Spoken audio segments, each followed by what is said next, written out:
Everyone, and welcome to the Patient-Centered Medical Home Conference Call. As a reminder, today's call is being recorded. And now at this time, I'd like to turn the conference over to Mr. Derek Schoonover. Please go ahead, sir. Thank you very much. Thank you all for attending. We are absolutely thrilled to have Dr. Kristen Brown with us today and to talk about the very hot topic and continues to be a hot topic of patient-centered medical home. Before Dr. Brown kind of goes through the majority of her content, I wanted to take a couple minutes to just kind of frame up the patient-centered medical home benefits, why we're doing it, kind of what the industry is saying about PCMH at this point, and really give you a little bit of background of what we're hearing out in the industry. For those of you that were able to join us a month or so ago, we did go over a more thorough version of kind of the PCMH landscape, but we'll just take a couple minutes really quick before we dive into the majority of Dr. Brown's content. So how are we doing? This is just a slide representing why this is a big deal. I think all of you probably hear from all of your different constituents, whether it be your patients, whether it be your colleagues, whether it be your payers, that we obviously have some clear problems in the United States regarding cost and quality, and the statistics tell the same story, and as we predict on those statistics, they get more and more scary. So that's where you see so much activity and reaction to some of the challenges. Why do we see some of these problems? Well, there's a lot of reasons. What you'll see on this slide is our version of a number of the areas where we have a lack of the proactive health care, a lack of focus on kind of patient, kind of care management, a ton of waste and inefficiency in the process. What do we see as specific examples? What you can see here is just some highlights of areas where we have some of those waste and inefficiencies. A lot of different areas around our advanced treatments that are sometimes inappropriately used, and there's a lot of reasons behind that inappropriate use. And again, Dr. Brown will walk through what they're doing to solve some of those. So we have a problem. We've got a lot of reasons why.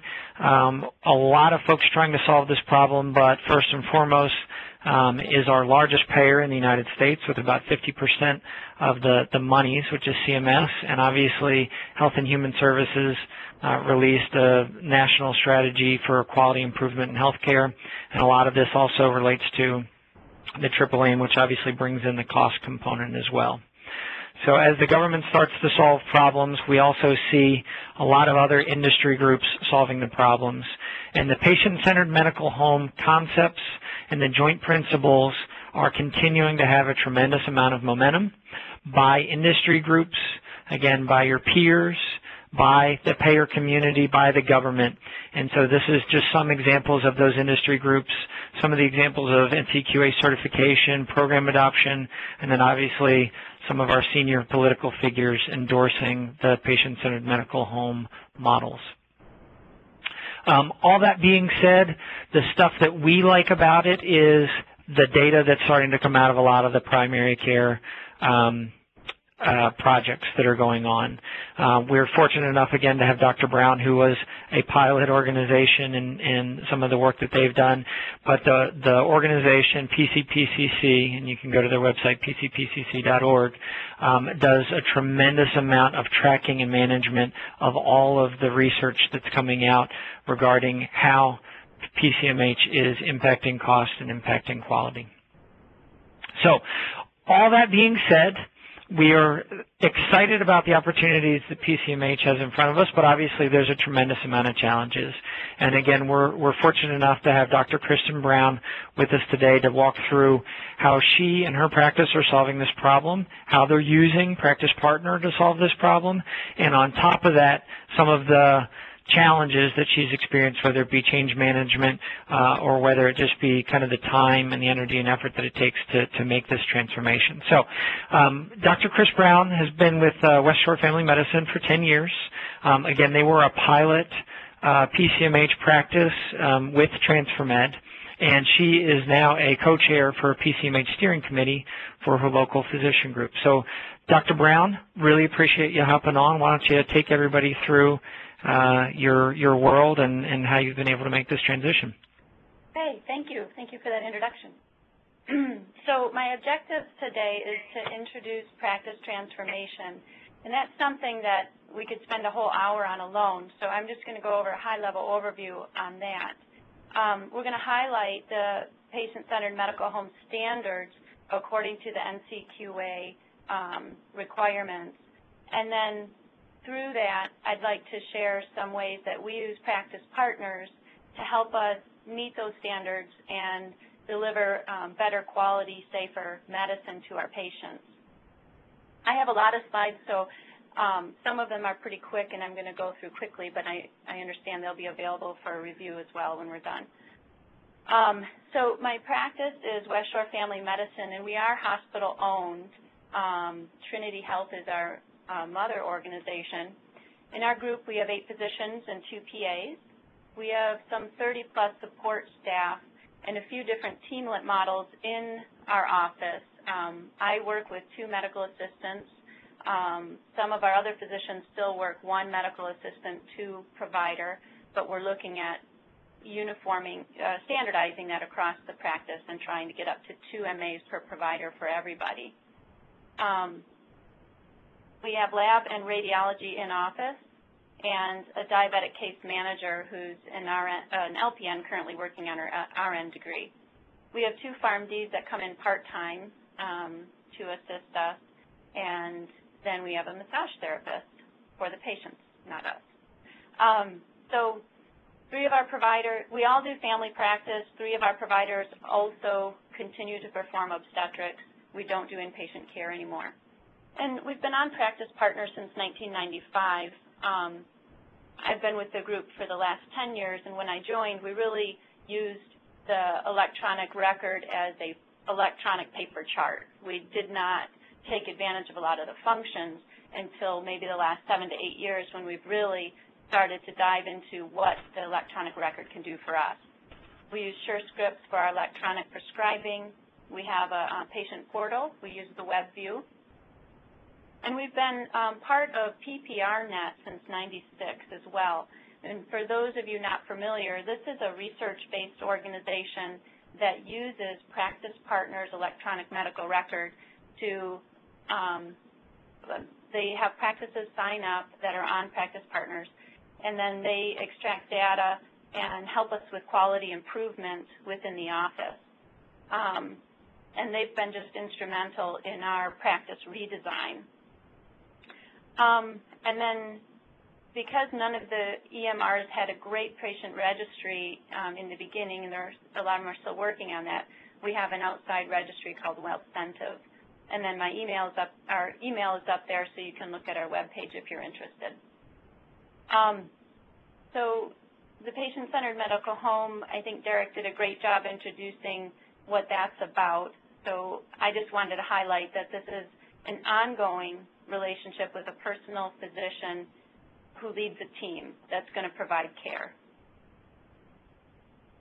This is a big change from the way we've traditionally practiced medicine, which has been kind of a one-on-one physician-to-patient relationship. And now we're looking at really a team to provide that care.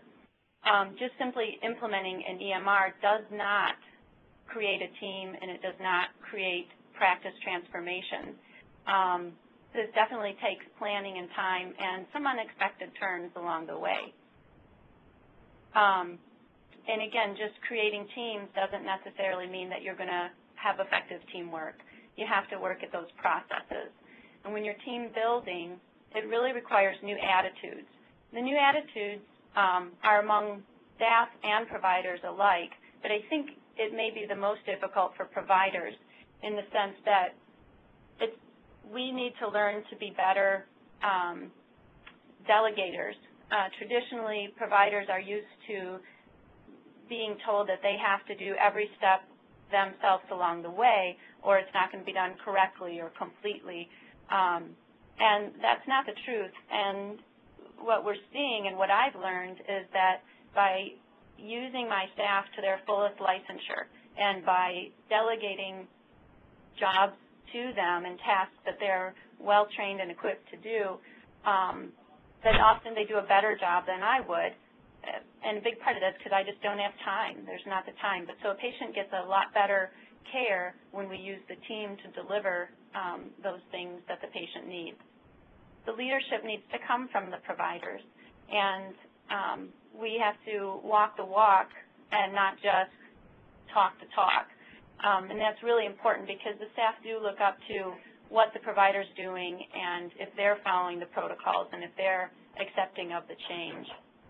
Communication is the foundation. Communication and standardized care, I think, are the foundation to building a team. You can't roll out this information roll out new protocols to your care team without them knowing the why. When people know the why of the change, they accept change easier, they assist in the change process, and there's a lot more buy-in. Standardizing roles creates for better efficiency and fewer errors and waste. We had to do a lot of redefining roles. Again, using your staff to their fullest licensure might mean reducing some positions and building up others. When we went with the templates on practice partners, we eliminated our transcriptionist position we had 3 full-time transcriptionists, and we went down to just 1 part-time transcriptionist, and then utilized those other positions for more care process and higher quality roles, and then restructuring your process. The communication, as I said, is very key. Sharing the data, letting people know where you are now, and you need to know where you start. Otherwise, you can't evaluate whether any change has done you good. So you need to know where you stand right now, share that data across the board to help develop buy-in, and then mutually define goals for the office, whether it's to improve processes, safety, or quality. You need regular meetings to report back on progress so you can see if your change has created a benefit or not. And then asking for and receiving feedback. I think the important thing there is the receiving the feedback. Sometimes we ask, but we're not always as good at receiving, and that's an important part of the whole process. And creating a culture of safety where your staff feel comfortable coming to you with process change ideas and not feeling like they're going to be shut down. The larger your organization, the more important communication is. And communication comes in a variety of ways. Large group meetings are important for kind of giving the background information, sharing data, getting everyone on board. And then those daily huddles for looking at the day-to-day process, planning for the day, evaluating how the day went at the end of the day, how can we do it better tomorrow. And leadership meetings, I think, are also essential for the physicians that are going to lead the change, for the staff that are going to be your staff clinical leaders. I think that's a really important part of this. A big reason we took on this process transformation and developing ourselves into a medical home was that there was too much work to be done by a single provider. And I think we're all seeing that. We're seeing that in the burnout rates and among primary care physicians. And we knew in our office that we needed to start working smarter and not harder. So, again, I could spend all day on that, but we're going to get into the standards of what a patient-centered medical home is. And these are according to the 2011 standards, which changed a little bit from when our office went through the NCQA application in 2009. The standards have been updated and sort of modified. Most of it's the same. They just sort of reorganized it. So the first standard has, I think, 7 elements, and it discusses access and what kind of access the patient has, not only during office hours, but after hours, what access they have to your office. It talks about what kind of electronic access the patients have, the continuity of care with a patient assigned to a single provider over time, or a provider team, how you partner with patients and families, whether your access is culturally and linguistically appropriate, and if you're assessing for that, and then how your practice organization or your team delivers care. So it's pretty comprehensive. This is a snapshot of some things we do during office hours. So we function pretty much like other offices during office hours. Patients come in for their appointments. They can call for same-day visits. And we address telephone messages and urgent calls. One way that we do that without trying to interrupt patient flow constantly is through our inter-office message screen. And so under our message box, my medical assistant, which is Heidi or Courtney, can email me questions that patients have called in for the day. So I don't have a lot of them on here, but one that my medical assistant sent me was regarding a different patient and someone I was supposed to call back and discuss care with, or sometimes they can assign me a level 9, letting me know that something urgent has come in and I have to address that right away. But this is really efficient for us. And the other part is once she sends me a message and I look at it, I can just hit reply, which is at the bottom of this, and it's kind of cut off, and then type my answer back to her. This asynchronous communication is really vital in getting our work done in a timely manner. Patients get callbacks a lot more quickly. They don't have to wait till things are batched at the end of the day. And another nice part of that is my medical assistant can just hit record, which is in the bottom right-hand, again, cut off from the snapshot.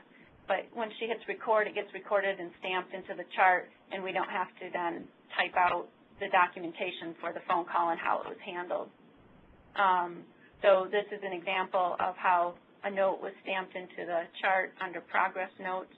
The title of the note was a phone call. The players involved were my medical assistant and myself, and then what transpired. After hours, we have a physician on call while the office is closed, 24 hours a day, and we have remote access capability to log into the practice partners from home. So if I get a phone call and it's a complicated patient, I can look up their med list or their last set of labs, or just simply record what I did on that phone call. And so we created a template for an on-call phone call that lists who the provider is, and then it also lists who the person who handles the call, but then the person that is their normal primary care provider, and then that note gets put into their review queue so they're aware that they've had an issue the night before. The time of the call and the time that we call back, because this is data that you can monitor and follow. I like to include the who called, the relationship to the patient, and the phone number, because as most of you know, phone numbers don't always stay the same, and you can spend a lot of time looking up numbers or not reaching people if it's an old number. And then we just pre-text in maybe what the history was, what you decided to do for that patient, and then we include the duration of the call, because I then instant message one of our billers to let them know I did an on-call message, and then we can get reimbursed by certain insurance companies for the time spent on those phone calls. For electronic communication, patients have access to our website, and this is an example of what our website looks like. Under the arrow is web view access. And so for the patients that choose to be signed up to the portal, they can click on that and they can gain access to their own chart.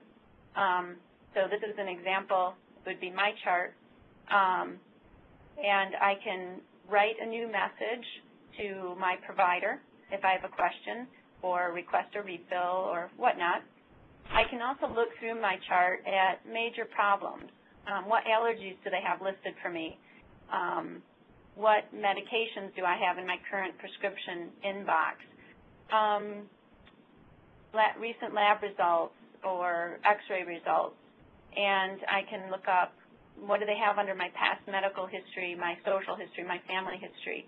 And sometimes patients will email me and say, hey, under my social history you forgot to add this, or I quit smoking and you still have I'm a smoker. So patients sometimes keep us straight on that, but it's really a nice way to message with patients too. And then this is an example of a message I received from a patient. She copied it to myself and my medical assistant, and she was requesting a refill on her Selecta that didn't appear to go through. And then, again, once I type out my response to the patient, we can hit record, it gets stamped into the chart, and then you have documentation. Under continuity of access, under the face sheet of the patient, there's a providers tab, and that lets us know who the normal provider for the patient is and help us so that we can set up visits through that provider on a consistent basis. And then using the care management team gets into, again, how do you deliver care to the patient in a team approach? So my medical assistants and I work as a team to do this, and one of my medical assistants does pre-appointment phone calls anywhere from a few days to a week ahead of the visit, especially for chronic disease, and they'll scan the chart, look at our last visit, see if there were labs that I had intended to be ordered for this visit, and then contact the patient and let them know that they needed to get some fasting labs or non-fasting labs done before they come in. And then the day before, if those labs aren't done, we'll contact the patient and have them reschedule, especially for diabetes. If they don't get their labs done before they come in, we'll reschedule the visit so as not to waste their time or ours. And that's just part of what we do as a team. The other aspects will get picked up in different parts of the NCQA elements here and standards.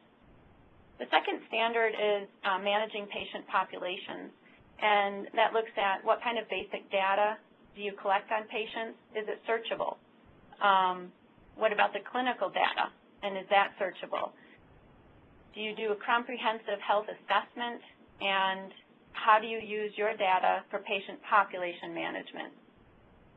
So under the first element of collecting the standard data on patients, again, that's under their patient header in the chart, and it gives their basic baseline information. This is an artificial chart that we have created for when we're testing out things. And it has all the data points that are required for the NCQA. And then billing information's in there, the main provider we talked about. It also requires that we have a running problem list with appropriate ICD-9 codes. So under major problems, those major problems can be listed out with their diagnosis code, and that's your active running list. And then you can search that list, and later on we'll look at doing some searches on our patients too. You also have to record what allergies the patients have and a current med list. And it also requires that you keep track of when those allergies were last reviewed, and that date is stamped on the prescriptions section. I see this was 2007, so this was an old slide that I stole from a different PowerPoint.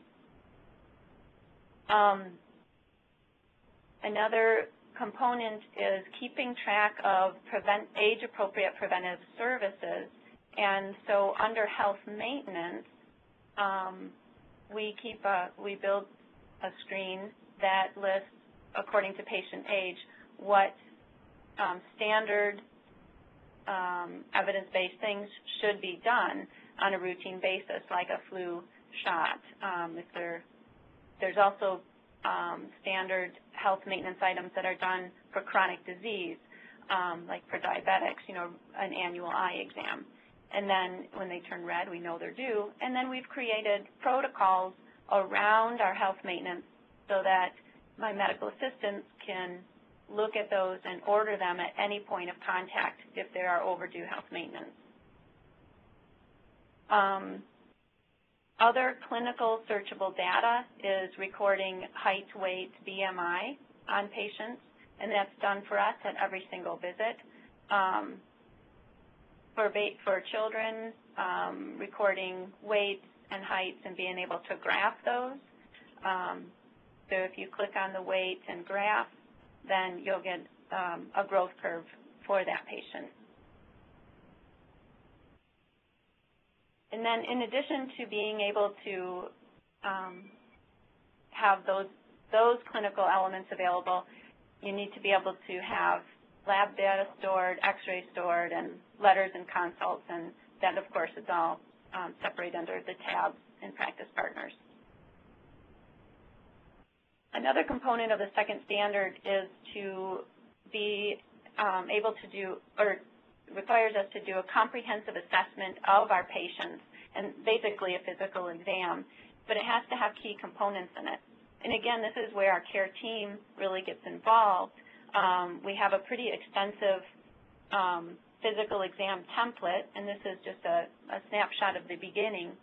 And when my medical assistants room a patient, they open up this template.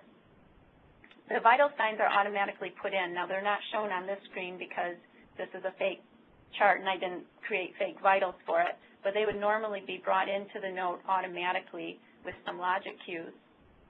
And then our medical assistants assess tobacco use. We do a once-a-year alcohol assessment, looking for high-risk users.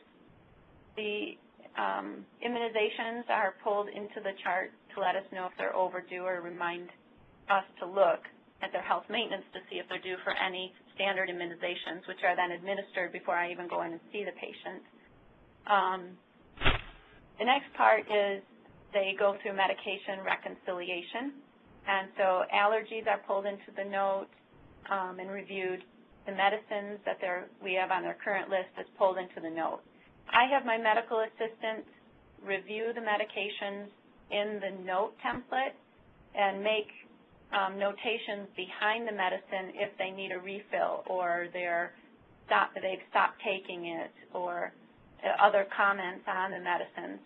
I don't have my staff update the medication list because if a patient stopped one of their medicines and I want them to restart it, I don't want to have to reorder that. I can just hit renew in the med list. So I'd rather do the med list myself, but within the note they make it obvious what changes might have occurred.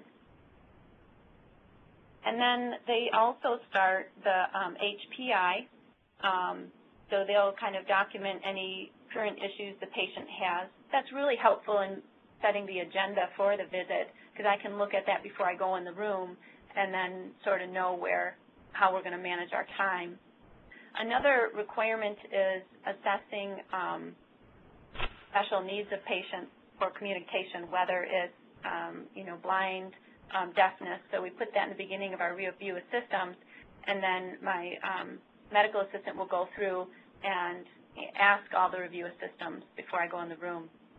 A couple other assessments that are part of that comprehensive assessment include a depression screening.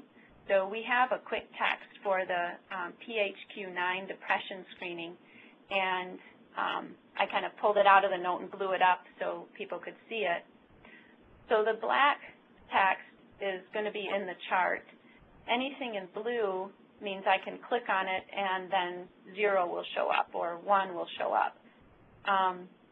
If they score greater than 2, I can click on the PHQ-9 at the bottom right part of the text there, and that will expand out into all the 3 through 9 questions, so then I can get a complete score on the PHQ-9, and it'll also put in clinical information, like if they score a 15, that's moderate to severe depression, and counseling and medication should be considered. So it gives clinical reminders too.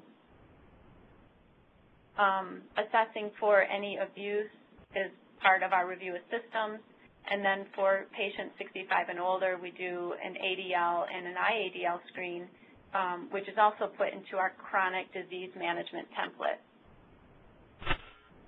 Our medical staff also go through and review social history, family history. They'll read it to the patient, make sure it's accurate, update it in the chart, and then click Updated so I know that they've gone through it and it's current.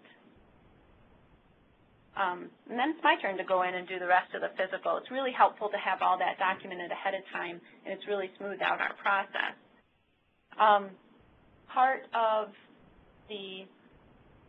The other part of the managing patient populations, the second standard, is being able to run lists on patient care. And as I said, the registry function isn't the greatest, so I really wouldn't call it that right at this point, but you can run inquiries for maybe health maintenance that is overdue. So you hit the patient inquiry function, and then say you want to look for anyone that has not had a eye exam that's up to date, then you can create a search for that. Under the third standard, which is the plan and manage care, to plan and manage care, it looks at guidelines for important conditions. That's not really something the EMR does. That's more your office picking 3 important conditions that you're going to follow and do evidence-based care on. But then you get into care management, medication management, and electronic prescribing. So in the care management, we, again, use our health maintenance and in our health maintenance, we put in the evidence-based guidelines for preventive care and any chronic disease care. And the nice thing about this is you can individualize it per patient.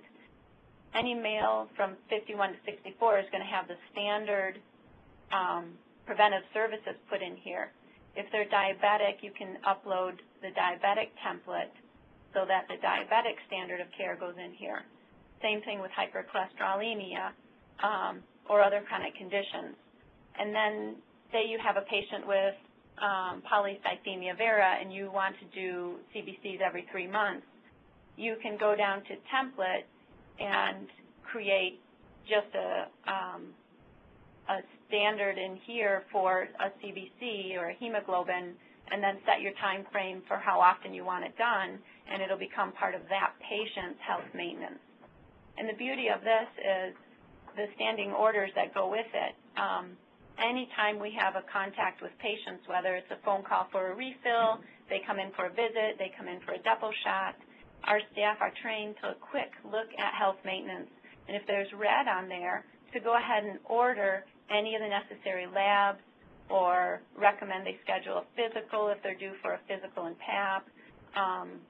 But it's a great way to make sure we're doing all care at point of service, which then keeps our registry list down lower because we're doing care as we go on.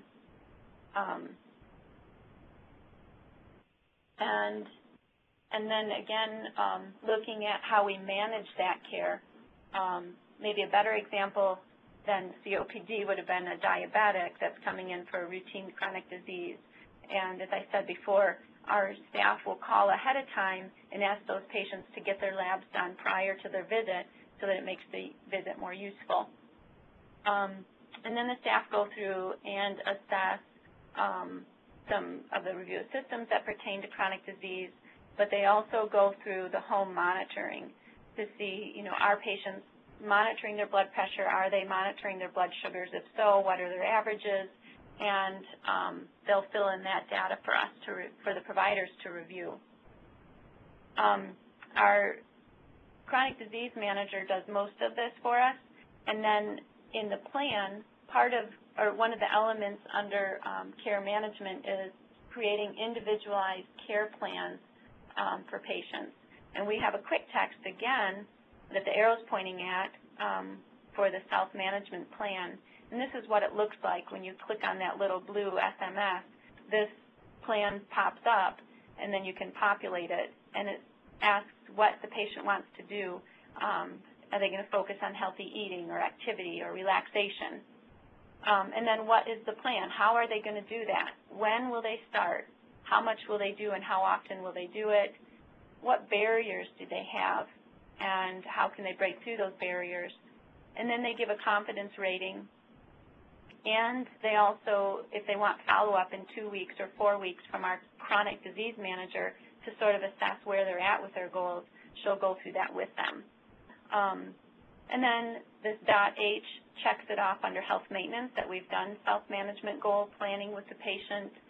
They're given a copy of this and also their other data for the visit, their labs and stuff, so that they have that to reflect upon at home as well. And then this is an example of our chronic disease manager calling a patient for follow-up and reviewing, what happened at the visit and are they on track. This was another shot of medication reconciliation. So how do you manage medications in your office? And I said earlier that our staff will go behind and write in bold, okay, they're not taking Phenergan with codeine anymore, so I know I can take that off the med list.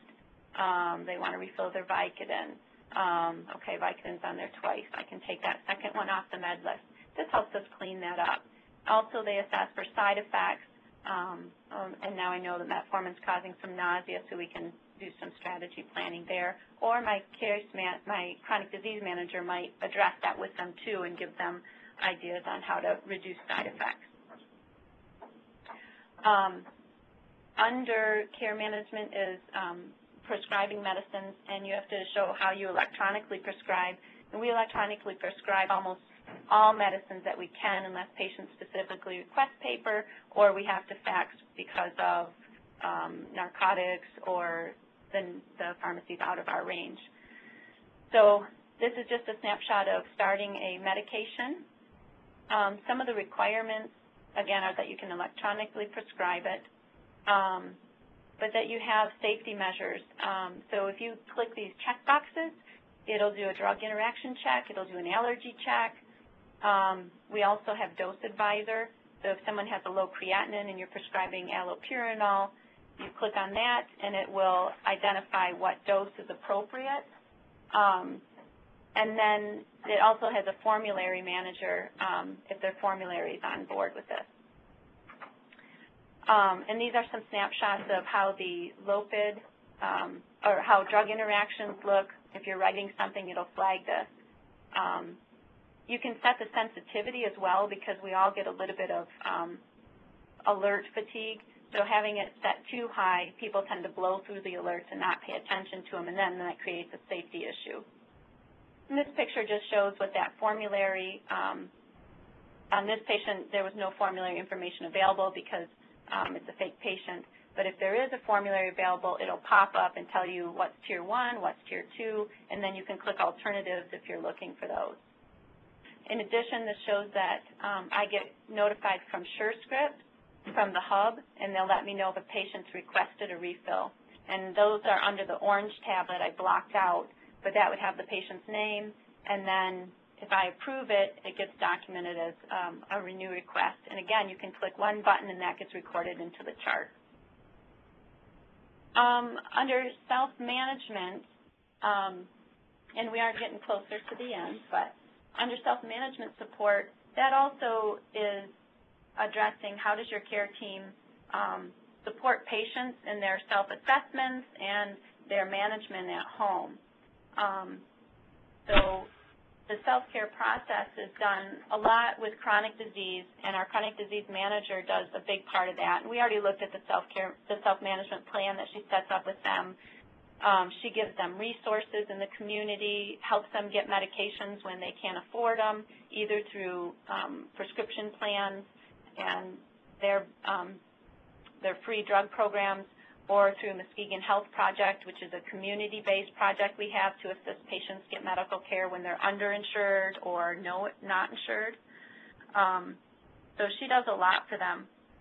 The other element in this section is educating patients about their medicine. So we created a Coumadin clinic within our office, and one of our PAs runs that. And we can do on-site ProTime testing with a finger stick And then this is the template, and it's kind of busy because it's the raw template, but it will insert, what dose the patient's on.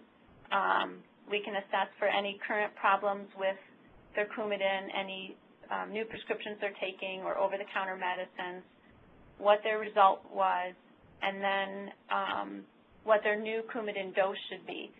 And at that time, it's an opportunity for the PA to give more safety information on Coumadin, background information, and the patient walks out with a chart that says, you're going to take 37 milligrams of Coumadin per week, and each day this is the dose you will take. So we feel like it's been a lot safer than just doing a phone follow-up and saying, hey, your INR was high, why don't you change your dose? The other self-management options is like an asthma action plan, and we have a template for that. So I just create a new note, hit template, it inserts this action plan, and all I have to do is go through and click these red drop-down lists and pick, Advair, 2 puffs twice a day, Singulair, 10 milligrams once a day.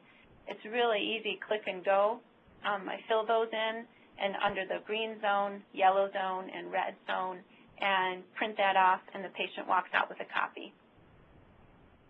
Tracking and coordinating care. So test tracking and follow-up, referral tracking follow-up, coordinating care when patients leave your office and they go out to the ER, they go out to the hospital, they go out to a specialist. How do you manage that? And then, again, referral to community resources, which I already mentioned, our MAs and our chronic disease manager both they're all excellent at giving patients more community resources. But within the practice partners, we do all of our orders for labs, referrals, x-rays, MRIs, all that through the order function. It's called order entry. And this would be an example of orders that I've already created, and they're in process, which means they've been ordered, the patient has the order in their hand, or it's been faxed to the lab for the patient, and we're waiting for the patient to get that done and results to come back. When results come back, we're interfaced with the hospital, and so that will be automatically put into our system, and these labs will be moved over to the completed tab. So in the future, you can look up and say, okay, I ordered a CMP on May 20th, and it's been a month and this patient's not done it. You can go to that inquiry or report and run an inquiry on overdue orders and find out what outstanding orders you have so you can follow those. Some of the requirements for electronic ordering to be a patient-centered medical home include functions that tell you when you've ordered duplicates, and then you have to be able to review those labs and sign off on them. So if you go up to the review queue, you can pick to review progress notes and documents that are new and have not yet been signed off on, or lab tables. And if you do lab tables, then it'll come up any labs that are new to your this chart or to your review queue that haven't been signed, and it does flag any labs that are any values that are outside of range. For example, the red is high, and then a green highlighted value would mean that it's lower than the normal range. And then once you sign these with your electronic signature, it removes it from the queue. But you can access them by looking under, past labs. This is an example of going to reports and running an overdue order list, which we do monthly, we do it monthly, and then send out reminders to patients if they've not done labs. This is an example of ordering a referral. So under referral, we'll have cardiology. We now have drop-down lists with all the cardiologist names, so you can just click on that. And then we've expanded. This, again, is an older snapshot, but we've expanded our list to say whether they've been seen, what the diagnosis is there a brief history, did the provider write a summary letter, and what additional documents we want sent at the time of the referrals made. So if I want the last EKG or echo sent, I'll put that in here, and then my referral manager will send that out with a referral. Our referral manager will make the referral and document it under referral authorization so that I know where to look to see if a patient's been scheduled. And then there's also closure put in here too. This patient didn't show up for their appointment, so then I can follow up with the patient on that, especially if it was crucial. As far as coordinating care outside of the office, we will use the practice partners to print things like a med list or previous labs or the patient's past medical history. And if I'm sending someone to ER from the office, I'll print those out, give them to the patient, and send them with the patient over to ER. But if they end up in ER on their own, we don't have a good way to communicate that back and forth yet, other than a phone call. And if they end up being admitted and I don't know about it because I don't do inpatient anymore, we have someone in the office that scans the hospital power chart to see who's been admitted from our practice, and then she sends out an email to all the providers with our current hospital list and what campus they're at and who's been discharged. And then I let my medical assistants know so they can make a contact with the patient and get their discharge follow-up arranged and pull all pertinent records from the hospital system into the chart if they're not already been electronically sent over. And then these can be reviewed under H&P or discharge summaries, the red arrow, or the ER MediCenter notes. They get stored in the chart. And then the last section, last standard for the patient-centered medical home is the performance measures and quality improvement. And that just says that you're doing something to look at your data, you're measuring your performance, you're gathering patient feedback, and that's really through patient satisfaction surveys, that you're doing a quality improvement process and trying to improve measures, and that you're using electronic reporting of your performance measures, and that could be insurance reporting or other public means as well. This is where I think the PPR net really shines, and they've been invaluable to our practice and our use of practice partners. I've learned a lot of tools through that practice partners research group. And I wanted to show a slide that they follow about 52 measures of chronic disease and preventive disease or preventive health, and they extract that data from our practice partner charts. And then we get a printed report every quarter. This is a summary of the number of measures that we're better than PPR net benchmark, and we're sitting at like 21, 22 measures better than benchmark. But then you can get individual summaries too. So under diabetes, one of the measures is, did the diabetic patient get the A1C measured in the last 6 months? And this chart shows that just over 90% of our diabetics have had an A1C in the last 6 months. And then the benchmark is listed in the median. And that's done for about 52 measures. You can go to more patient-specific data. So that's the overall graph, and then they break it down into these tables. And this would be for Coumadin patients. Patients on the label is patients with an active prescription for warfarin, and the measure is, did they have an INR in the last 30 days? Well, at Westshore Family Medicine, 70% of our patients did. The median is 54, and the benchmark is 81%. So we need to get better to reach benchmark there. And if we want to pull a list, what 30% aren't caught up, we click on that little tiny 40, and that will pull up a list of patient birth dates and provider initials. So then we can reference back and find out who's not up to date. That's all I have, and I know I went through a lot, but I wanted to give you some snapshots, kind of how we run things in our office. But there's a website, I think, on the next page that you can email questions in if you have them, but I will open up to take questions now as well. Thank you. And if you'd like to ask a question over the phone, you can do so by pressing the star key followed by the digit 1 on your touch-tone telephone. Please be aware you will be asked to record your name once you're entered into the queue. If you're using a speakerphone, please make sure your mute function is turned off to allow your signal to reach our equipment. Once again, please press star 1 at this time to ask a question over the phone. We'll pause for a moment to assemble the queue.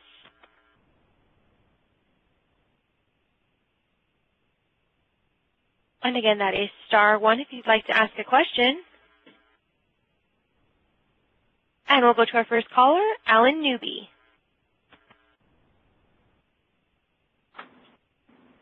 Yeah, thank you very much for your presentation. You guys have put a lot of work into that system. It looks good.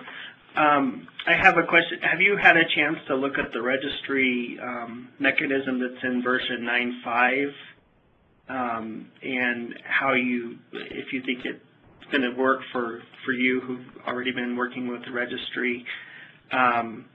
And then the second question directed more towards McKesson is it possible to do a follow-up call that might look at how organizations that haven't done so much setup work already might be able to use the 9.5 registry features to follow the medical home model? Well, thanks for your question, Alan. I unfortunately have not spent a lot of time looking at the version 9.5 registry yet, primarily because we had already used WellCentive and have a whole process in place throughout our network that uses the WellCentive. So I can't speak to that much, but I will say that one of my goals is to have as little on the registry as possible as far as overdue by doing point-of-care care at each chance I get. The biggest thing that the registry does for us is identify those patients that aren't making contact with us, that we're, kind of falling off the grid so that we can get them back in. But everything else we really try to do up front so that we don't build long lists on our registry. And then as far as the feedback on the McKesson side, this is Derek again. I think we'll make note of that, and I think it's a good suggestion. I know there are a number of folks that use 9.4 and potentially earlier versions, and there are different ways that they've managed kind of work list activities to not use some of the outside registry pieces, and we'll try to see if we can get some information on 9.5. Thanks for the question. And again, as a reminder, that is star 1 if you'd like to ask a question. We'll pause again for just a moment.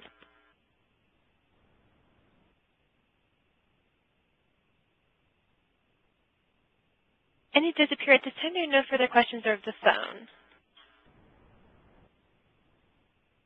So, Dr. Brown, this is Derek. I've got one really quick for the attendees while they're coming up with their more difficult ones. So the NCQA, and you may have touched on this earlier on, but the NCQA moved from the 9 criteria to the 6 criteria. Did that impact what you all did at all? How did you kind of assimilate some of those changes, or how do you plan on assimilating those as they evolve over time? We really haven't had to make a lot of change. I think the 6 criteria read and flow much easier than the original 11 criteria that we went through. But all they've really done is sort of minimize the wording around it all and then clump things into sections that make sense. Before it was really broken up into like discrete little data boxes almost, and now it flows better into kind of roles and positions and group functions within the EMR and the office. So I don't think we have to change much at all. We don't have to reapply quite yet. It'll be this coming year when we reapply, and I think we'll have to change very little. But as an office, we're always looking at ways to improve our process flow and incorporate new ideas and make things more efficient. So I think we'll just continue to evolve. I'm hoping that we continue to evolve as the requirements evolve. Good. I've got another one, but if there's any other on the line, we can take those. There's still no questions over the phone. Okay, so let me ask you a follow-up to that. And this is probably putting you on the spot a little bit, so feel free to say, I don't want to answer at this time, but from your original kind of, NCQA certification, although it's not called a certification process, but from your original submittal to now, how much have your processes stopped from what you were doing to now? What have you had to do to ensure that the potentially great practices that you had when you submitted are still in place now? Does that make sense? Yeah, and it makes a lot of sense. It's a great question because it was something that my office manager and I were just discussing. As a whole, I'm happy to say that most of what we implemented has stayed because we didn't do it just for NCQA. We started doing this back in 2002 and 2003 because it made sense to us, again, to work smarter and not harder, and we wanted to provide the best care that we could. So we started a lot of this change way back in the early 2000 time period with PPRnet, really, and then continued it with TransferMed. So most of it stuck. I think there were a few things that we implemented that were new and don't work great. One of those is that overdue order list. It gets a little burdensome doing it monthly, and I'd like to look at a more efficient way of streamlining that. So that's on my list of things to improve. But everybody gets a little fatigued over time, and so periodically we'll notice that, the tetanus shots aren't getting done, and I'm having to remind my medical assistants to go back in and do that tetanus shot. It's not done before I go in the room. So one way to keep that energy up is we run contests periodically, and we'll have get the red out contests. So the docs will chip in, say, $20 each, and we'll buy some movie tickets and dinner passes, and at the end, and we'll start on Monday and say at the end of the week, whichever MA does the most warranted tetanus shots this week gets the prize. And they'll keep little tab sheets of how many they gave, and then it gets them focused again to look at that health maintenance. And the other thing that we do to keep it fresh, I just blanked out. We get quarterly reports from our primary care network. We call them dashboard reports, and they have like the top 10 or 15 quality measures for chronic disease and preventive care. So colonoscopies, mammogram rates, immunization rates in kids, diabetic disease rate stuff. And our primary care network mines that data out of our registry because there are several practices in our primary care network that are still on paper or are on a different EMR system. So by using that registry, our primary care network can compare office to office. And I'm really proud to say that our dashboard is almost always all green, which means we're meeting all measures every quarter. Now, we had our microalbumins dipped into the red this past quarter, and did we take a lot of flack for that from the other offices? But the problem was they weren't quite due yet, and so they weren't getting ordered, and they kind of fell off the list because of the timing of when the report was run. But by the next quarter, we were kind of caught back up. Very good. Did that answer your question? Yeah, it did. I love the incentive, and I think you made a good point around you get what you measure. So if you're not monitoring it, it's easy for folks to lose focus. And it sounds like you're not only monitoring, but you're also trying to make the environment fun to keep people on task, which is fantastic. Yeah. So, any other questions? We did have one other caller that queued up. Caller, go ahead. Your line is open.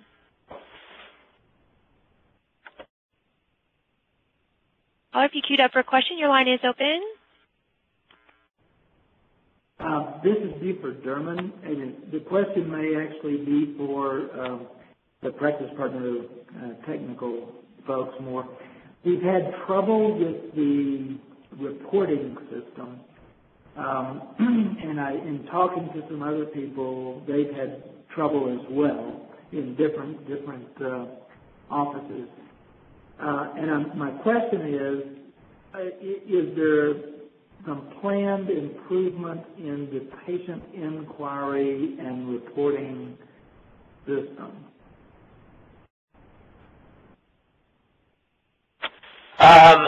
So I know that for meaningful use, you'll continue to see some focus on the data access and extraction, and then I can tell you from a long-term perspective, we are doing a tremendous amount of work on analytics, and analytics is just a fancy word for reporting and sophisticated reporting. Specifically addressing your issues, I can't speak to. I don't know whether they're more on the financial side or the clinical side. So if it's just patient inquiry, there may be other solutions that will come out with the meaningful use requirements. But, you know, the registry component, either via patient inquiry or via another vehicle, will likely be a requirement that needs to be addressed in order to reach stage 2. Yeah, I'm just happy to know that there's work being done to improve that part of the module.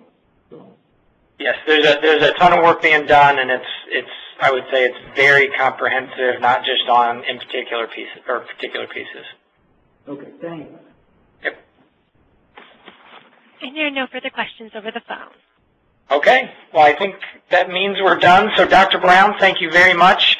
I think it's very helpful for the folks on the phone to be able to get into the details of how to make this happen. Congratulations on all the work that you guys have been doing, and good luck, I guess, in the next 12 to 18 months on getting recertified. Appreciate everybody's attendance, and we look forward to speaking with you on the next one. And again, that does conclude today's conference call. Thank you for your participation.